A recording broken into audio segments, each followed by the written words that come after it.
আসসালামু আলাইকুম প্রিয় শিক্ষার্থী। আমাদের এখনকার আলোচনার বিষয় Motijheel government girls high school Motijheel Dhaka test examination 2025-এর কোশ্চেন 2 নম্বর। তো এখানে আমরা প্রথমে দেখতে পাচ্ছি করাপশন সম্পর্কে বলা হয়েছে। আমাদের এখানে 5টা সেন্টেন্স তৈরি করতে হবে। তো প্রথমে আমরা বলতে পারি corruption is a curse. Corruption, এই বি যেখানে রয়েছে এই বি থেকে আমরা কি করব, বিটাকে ইজে কনভার্ট করব, তাই তো। Corruption is a curse. Corruption, এটা আমরা বিটাকে ইজ দিব, তো এখানে ইজ দিয়ে করাপশন ইজ এ কার্স বলছে একটা অভিশাপ, not only to our nation but also all over the world. শুধু আমাদের দেশেই না, আমাদের জাতীয় বিষয় না, এটা এই অভিশাপটা হচ্ছে কি অল ওভার দ্য ওয়ার্ল্ড, অর্থাৎ সারা বিশ্বব্যাপী। তারপরে ইট মে বি, এটা ইট মে বি, এটা কি করা যায়, সংজ্ঞায়িত করা যায়। It may be defined as the abuse of entrusted power for the private gain. বলছে যে ইট মে বি ডিফাইন্ড মানে কি সংজ্ঞায়িত করা, এটাকে সংজ্ঞায়িত করা যায়। ইট মে বি ডিফাইন্ড, এটাকে সংজ্ঞায়িত করা যায় as the abuse of entrusted power for the private gain. বলছে যে অ্যাজ দ্য অ্যাবিউজ মানে আমরা জানি অবশ্যই অ্যাবিউজ মানে কি অপব্যবহার। কিসের অপব্যবহার? ইন্টারেস্টেড পাওয়ার। এই ইন্টারেস্টেড কথাটার অর্থ হচ্ছে অর্পিত, অর্থাৎ কারো উপরে অর্পিত যে ক্ষমতা বা অর্পিত দায়িত্ব, অর্থাৎ কোনো একজন অফিসার তাকে দেয়া হলো বিভিন্ন চাকরির ক্ষেত্রে নিয়োগের ক্ষমতা তাকে অর্পণ করা হলো। এই ধরনের বিভিন্ন ধরনের যে অর্পিত ক্ষমতা বলা হচ্ছে defined as the abuse of interested power, অর্থাৎ অর্পিত ক্ষমতার অপব্যবহারকে বোঝানো হয়। ইট মে বি ডিফাইন্ড, এটাকে অর্থাৎ এই যে দুর্নীতি, এই দুর্নীতিটাকে সংজ্ঞায়িত করা যায় ইন্টারেস্টেড পাওয়ার, অর্পিত ক্ষমতার অপব্যবহার হিসেবে ফর দ্য প্রাইভেট গেইন, অর্থাৎ ব্যক্তিগত অর্জনের জন্য, অর্থাৎ ব্যক্তিগত স্বার্থের জন্য তার উপর অর্পিত ক্ষমতা অপব্যবহার করা।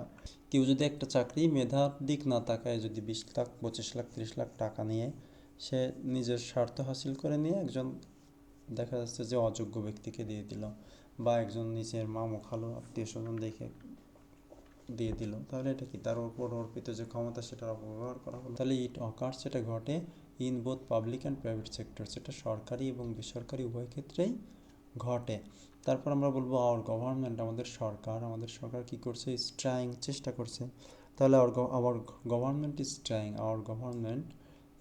ট্রাইং, আমাদের সরকার, আওয়ার গভর্নমেন্ট ইজ ট্রাইং, আমাদের সরকার চেষ্টা করছে। কি চেষ্টা করছে? To control it with iron hand, আমাদের সরকার এটা কঠোর হস্তে দমন করার চেষ্টা করছে। Hour government is trying to control it with iron hand, কঠোর হস্তে দমন করার চেষ্টা করছে। এবং এরপরে আমরা সবশেষে বলবো ইফ উই, যদি আমরা ব্যর্থ হই, ইফ উই ফেইল, যদি আমরা ব্যর্থ হই, কিসে ব্যর্থ হই, ইফ উই ফেইল, যদি আমরা ব্যর্থ হই, টু রিমুভ ইট, এটা দূর করতে, we will not be able to build সোনার বাংলা, আমরা সোনার বাংলা গঠন করতে সক্ষম হব না। যদি আমরা ব্যর্থ হই তাহলে আমরা কি সোনার বাংলা গঠন করতে সক্ষম হব না। তাহলে আমরা প্রথম থেকে যদি দেখি, আমরা প্রথমে বলছি যে করাপশন অর্থাৎ দুর্নীতি, করাপশন বিভার্বের জায়গায় আমরা এখানে ইজ দিব। করাপশন ইজ, দুর্নীতি হয় কি, এই যে এটার সাথে এটা, এ কার্স, একটা অভিশাপ, not only to our nation, শুধু আমাদের দেশেই না but also all over the world, সারা বিশ্বব্যাপী। দ্বিতীয় নম্বরে ইট মে বি, এটা ডিফাইন্ড মানে সংজ্ঞায়িত করা যেতে পারে। ইট মে বি ডিফাইন্ড, এটাকে সংজ্ঞায়িত করা যেতে পারে as the abuse of interested power, অর্থাৎ অর্পিত ক্ষমতার অপব্যবহার হিসেবে ফর দ্য প্রাইভেট গেইন, অর্থাৎ ব্যক্তিগত অর্জনের জন্য বা ব্যক্তিগত স্বার্থের জন্য। এরপর বলবো ইট অকার্স, এটা ঘটে in both public and private sectors, অর্থাৎ সরকারি এবং বেসরকারি উভয় ক্ষেত্রে।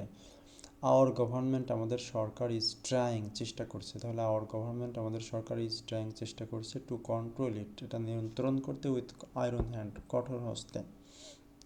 ইফ উই ফেইল যদি আমরা ব্যর্থ হই, টু রিমুভ ইট, তাহলে ইফ উই ফেইল যদি আমরা ব্যর্থ হই, টু রিমুভ ইট এটা দূর করতে, we will not be able আমরা সক্ষম হব না, টু বিল্ড সোনার বাংলা গঠন করতে। আল্লাহ হাফিজ।